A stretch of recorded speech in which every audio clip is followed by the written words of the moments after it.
Welcome to this detailed video about the Transesophageal Echocardiogram, or TEE. If you're preparing for this test, this video will explain everything you need to know, from what TEE is and why it's done, to preparation steps, the procedure itself, and what to expect afterward. What is TEE? A transesophageal echocardiogram is a specialized diagnostic imaging test. It uses high-frequency sound waves to generate clear, detailed images of your heart and nearby blood vessels. What sets TEE apart is the use of a thin probe that is inserted into the esophagus, positioning the ultrasound transducer closer to the heart. This eliminates interference from structures like the chest wall or lungs, enabling a more precise evaluation. Why is TEE performed? TEE is used in situations requiring detailed heart imaging, including evaluating heart valve function, useful in conditions like valve stenosis or regurgitation. Detecting blood clots or infections, often recommended for identifying clots in the heart chambers or diagnosing endocarditis. Assessing congenital heart defects provides better visualization of structural abnormalities. Investigating aneurysms or abnormal blood flow patterns helps assess the aorta and nearby vessels. Its ability to offer clear images makes it a preferred tool for pre-surgical evaluations and monitoring during certain cardiac procedures. Preparation for TEE. Proper preparation ensures the procedure is safe and effective. 1. Fasting. Avoid food and drinks for 6 to 8 hours before the test. This prevents complications like aspiration. 2. Medication adjustments. Inform your doctor about any medications. Blood thinners in particular may need temporary adjustments. 3. Personal arrangements. Bring a companion as you'll be sedated and unable to drive afterward. 4. Consent process. The healthcare team will explain the procedure, including potential risks and benefits, and answer any questions before obtaining your consent.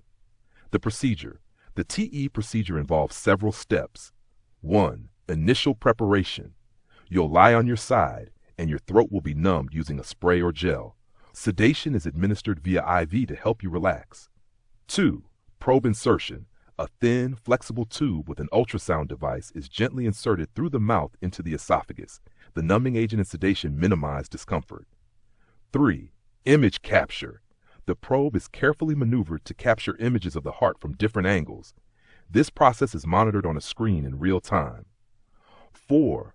Monitoring. Your vital signs, including heart rate, oxygen levels, and blood pressure, are continuously monitored for safety. The test typically lasts 20 to 40 minutes. Risks and safety. TEE is generally safe, but like any procedure, it has some risks. Common risks: mild sore throat or hoarseness for a day or two. Rare complications. These include minor esophageal irritation, bleeding, or adverse reactions to sedation. The medical team takes several precautions to minimize these risks, including thorough pre-procedure assessments and continuous monitoring during the test. After the procedure. Here's what to expect after TEE. Immediate recovery. You'll be monitored in a recovery area until the sedation wears off, which usually takes an hour or two. Short-term effects. Mild drowsiness and a sore throat are common but temporary. Post-care instructions. Avoid driving, heavy lifting, or eating large meals for 24 hours. Results discussion. Your doctor will schedule a follow-up appointment to review the test findings and discuss the next steps in your care plan. Benefits of TEE. TEE offers unique advantages that make it a vital diagnostic tool. Enhanced imaging clarity. Superior detail compared to transthoracic echocardiograms, especially for complex conditions.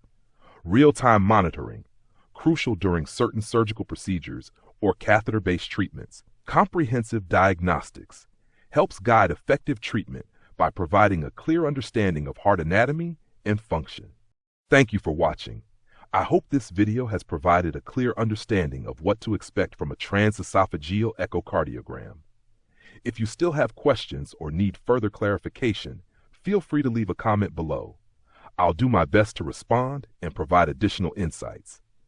Don't forget to like this video if you found it helpful, subscribe to our channel for more educational content, and hit the notification bell so you never miss an update. Stay healthy, take care, and see you in the next video.